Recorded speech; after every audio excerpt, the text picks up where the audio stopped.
Your Excellencies, ambassadors, ladies and gentlemen, fine music lovers, dear friends. Allow me, first of all, to thank all those present in this hall for your kind participation in tonight's event. I also want to express my sincere gratitude to our host and my good friend, Mr. Murad Husseinov, the director of this beautiful and iconic International Mughal Center. I also would like to thank the Ministry of Culture of the Kingdom of Morocco for its valuable support.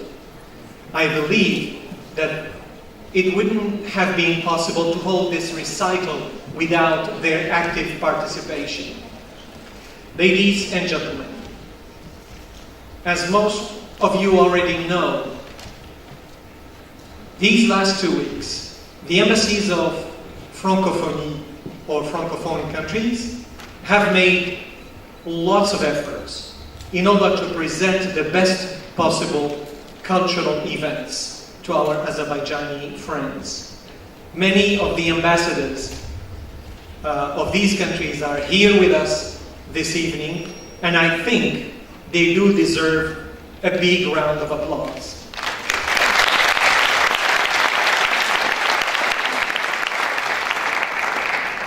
Dear friends, tonight I guarantee you that we will enjoy great music. Not because I know the music that will be played, but because I know the artist. I met Marwan bin Abdullah over 12 years ago in Washington, D.C. We met again in Paris about 4 years ago. Wherever he goes, he leaves an unforgettable impression.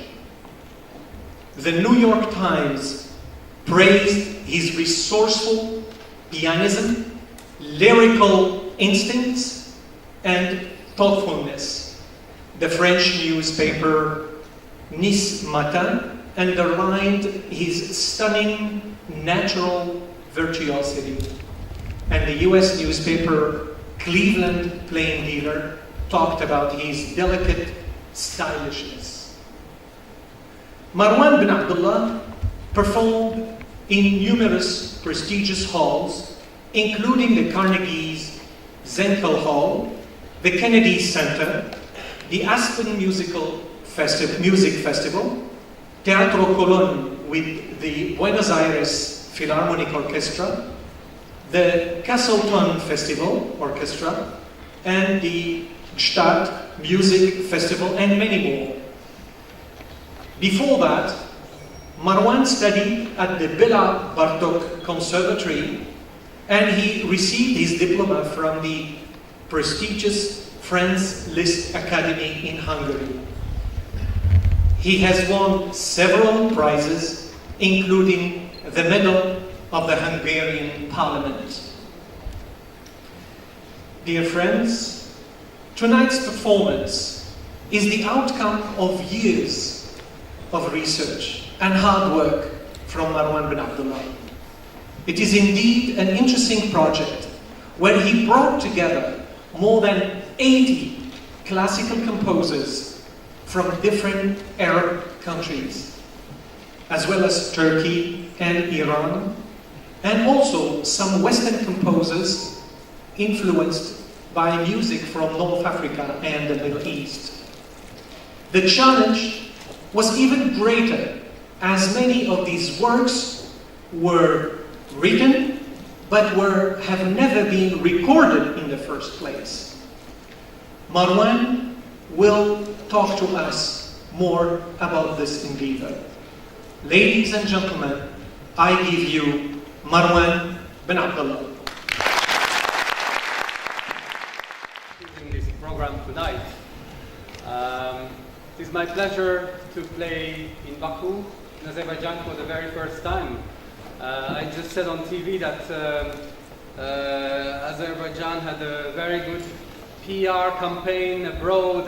We could see posters about Azerbaijan, but we didn't get free tickets to come here. So I was hoping one day I'll come and it happened this time. So I'm very grateful to Ambassador, to the people who are involved in organizing this concert. So there was already too much talk, and I have to say a few words also. So be patient, please. Arabesque, as Mr. Ambassador must have said, I just heard few words from behind, but was launched 5 years ago, and today I have discovered almost 100 composers, to be precise 99, and beyond the uniqueness of the repertoire, the music, it is a humanist project where we discover different paths of composers.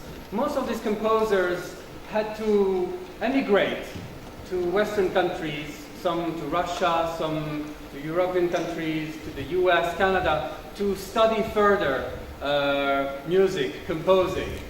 And in these troubled times of migration crisis, which is one of the main topics on TVs after terrorism or before terrorism, I don't know, it is very important to build bridges, bonds between people, so they can know what's behind, not only what we see in TV. So, let's start. Salvador Arnita, a Palestinian composer, was born in 1914 in Jerusalem. He started playing the organ, and at the age of 18 he received a scholarship to study in Italy at the Accademia Santa Cecilia in Rome with Alfredo Casella, who was one of the greatest Italian composers of the 20th century. He after that went to London and then back to Jerusalem, where he became head of the Jerusalem Radio Symphony Orchestra and artistic director at YMCA. And in '48, when troubles started or culminated, he had to move to Beirut. At that time, Beirut, the capital city of Lebanon, was kind of a cultural mecca of the region. Artists, painters, poets, writers went to Beirut to meet others, to get inspired by others. So he settled in Beirut. He became music director at the American University of Beirut until 1984, when he died. He composed many pieces for piano, for orchestra, which is strange. He was quite famous when he was alive. He played with some of the most famous, most prestigious orchestras in the world. Pittsburgh Symphony Orchestra, Boston Symphony Orchestra, London Symphony Orchestra, Rome Symphony, and many others. And today, no one knows him. And you will see many of these composers are mostly unknown. So it is one of the goals of this project to bring them back to the stage. So I'm going to play a rather simple piece, but it's a good introduction. It's introduction and Oriental dance.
middle of the desert in 1975. And it is only at the age of 18 that he discovered his talent, or someone discovered his talent for music. Usually in Western classical music, we start at a very early age, around 6, 7, because piano and other instruments need a lot of training. Muscles need a lot of rehearsing, repeating these movements. So he started rather late, but and he was already engaged on the medical path. He wanted to become a doctor. So his father said, "You finish first medical studies, and then you do whatever you want." So he did that, and then he moved to music. He played the guitar and then went to Italy, where he studied composing, conducting. Then he went to the Sorbonne, and today he is between Algeria and France. He composed several pieces for piano, for chamber music, for orchestra. And among them, this very nice dance of Zaidan.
Played it as an encore in a major concert hall, and I dedicated to a woman who was in the concert hall, married woman. Her husband was there, her son was there, and when I announced the piece and I said, well, I'd like to dedicate this piece to someone very special, there was the girl sitting next to her son. She said, "Oh, this girl is so lucky," and he told her, "It's my mom."